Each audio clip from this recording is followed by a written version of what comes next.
ದೇಶಾದ್ಯಂತ ಬೀದಿ ನಾಯಿಗಳ ಹಾವಳಿ ವಿಚಾರದಲ್ಲಿ ಸುಪ್ರೀಂ ಕೋರ್ಟ್ ಇತಿಹಾಸದಲ್ಲಿ ಪ್ರಪ್ರಥಮ ಬಾರಿಗೆ ಮಹತ್ವದ ತೀರ್ಪೊಂದನ್ನು ನೀಡಿದೆ. ಈ ತೀರ್ಪಿನ ಅನ್ವಯ ಗುಣವಾಗದಷ್ಟು ರೋಗಗ್ರಸ್ತವಾಗಿರುವ, ಅತ್ಯಂತ ವ್ಯಾಘ್ರವಾಗಿ ವರ್ತಿಸುವ ಹಾಗೂ ಹುಚ್ಚು ಹಿಡಿದ ಬೀದಿ ನಾಯಿಗಳಿಗೆ ದಯಾಮರಣ ನೀಡಲು ಸರ್ವೋಚ್ಚ ನ್ಯಾಯಾಲಯ ಹಸಿರು ನಿಶಾನೆ ನೀಡಿದೆ.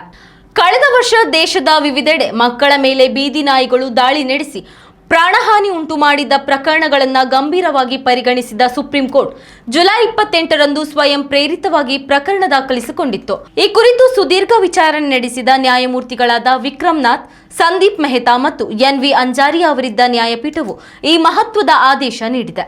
ಬೀದಿ ನಾಯಿಗಳ ಸಂಖ್ಯೆ ಹೆಚ್ಚಿರುವ ಮತ್ತು ನಾಯಿ ಕಡಿತದ ಪ್ರಕರಣಗಳು ಸರಣಿಯಾಗಿ ನಡೆಯುತ್ತಿರುವ ಪ್ರದೇಶಗಳಲ್ಲಿ ಸ್ಥಳೀಯ ಅಧಿಕಾರಿಗಳು ತಕ್ಷಣವೇ ಅರ್ಹ ಪಶು ವೈದ್ಯ ತಜ್ಞರ ತಂಡದಿಂದ ಮೌಲ್ಯಮಾಪನ ನಡೆಸಬೇಕು.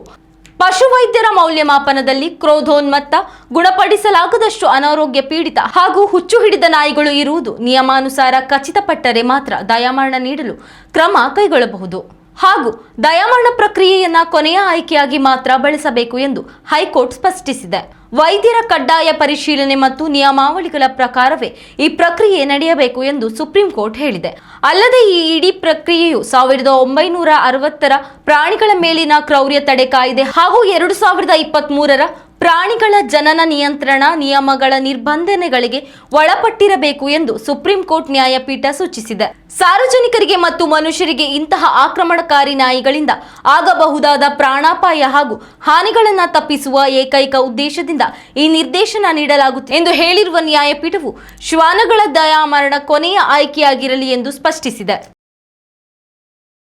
ಉತ್ತಮ ಸಂಸ್ಕಾರಯುತ ಶಿಕ್ಷಣದೊಂದಿಗೆ VSS English medium CBSE school Udupi Muddur.